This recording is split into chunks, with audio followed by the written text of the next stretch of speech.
रांची के पूर्व सांसद रामटहल चौधरी हमारे साथ है। सर, राजभवन आपने मुलाकात किया है राज्यपाल से, क्या कुछ बात हुई, किन मुद्दों को लेकर? देखिए, आज तो एक औपचारिकता था, क्योंकि हम लोग का संबंध 15-20 वर्ष हम भी जब लोकसभा में थे, ये भी थे, शुरू से हम लोग का संबंध रहा है। इस नाते भी मुलाकात करना था और बाकी उनसे चर्चा हुई।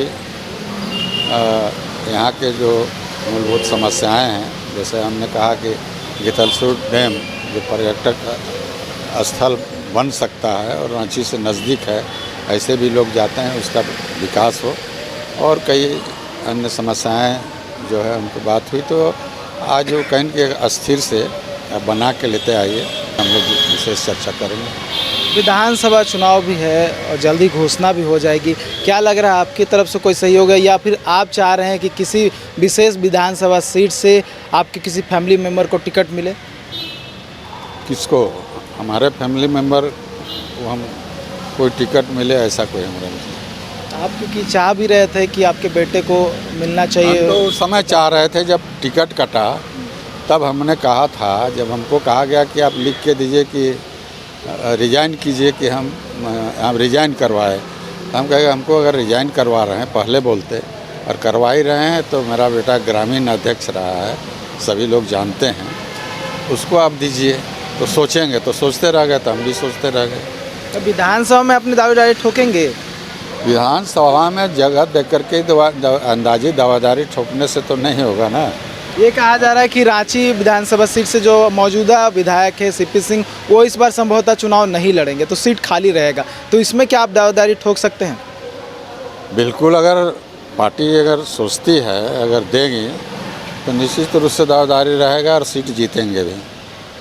और आपके क्लोज भी हैं कोई ऐसे विधानसभा क्षेत्र के जहां से आप चाहेंगे कि आपके क्लोज व्यक्तियों को सीट मिले? देखिए, हमसे राय सलाह लेंगे तो हम सही लोगों का नाम देंगे।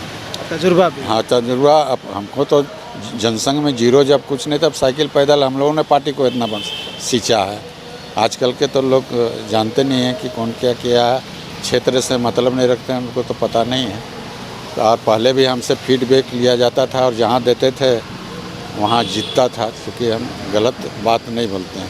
पार्टी कैसे जीते, इस पर हम सोचते हैं, और अभी कुछ बदला हुआ है, पहले और अभी में अंतर है। इसलिए हमने कहा है कि पार्टी के लोगों को भी अगर सरकार बनाने का सोचते हैं तो सारी चीज़ों को सोचना पड़ेगा। कोई हमारे आगे पीछे होता है, उसकी तरफ ध्यान नहीं दीजिए। जिसका जनाधार है, जो जीते, वैसे लोगों को टिकट दीजिए। अच्छा, पूर्व मुख्यमंत्री चंपाई सोरेन ने अपनी पार्टी बनाने का घोषणा किया, सही डिसीजन मानते हैं? देखिए, अब अंदरूनी क्या है, आदमी जब तकलीफ़ होता है तो कुछ न कुछ बोलता है, तो कहीं न कहीं उनको तकलीफ़ है। बहुत पुराने आदमी हैं, 7-8 बार जीते हैं, लोकप्रिय आदमी हैं, वो उस क्षेत्र के, वो क्या कहते हैं, टाइगर कहे जाते हैं। तब इनके साथ अंदरूनी क्या बात हुई, जो आपका अखबार मीडिया में तो आया भी है। तो जहाँ तक पार्टी लोग छोड़ता नहीं है, मजबूरी छोड़ता है, कहीं न कहीं उसको ठेस लगता है। तो दोनों बात वो बोले हैं कि मैं पार्टी को नुकसान नहीं पहुंचाऊंगा, फिर अलग पार्टी बनाने की बात कर रहे हैं। तो ये तो कॉन्ट्राडिक्टरी हो गया ना। हाँ, पार्टी बनाएंगे तो नुकसान तो होगा ही। और फिर ये कह रहे हैं कि कोई दल में जाएंगे का भी उनका विचार है, मतलब कंफ्यूज हैं। इसलिए अब उनकी बात है, उनके घर की बात है, हमको बीच में बोलना उचित नहीं होगा। अब जो क्या उचित समझते हैं वो करेंगे, फैसला करेंगे, देखिए क्या है।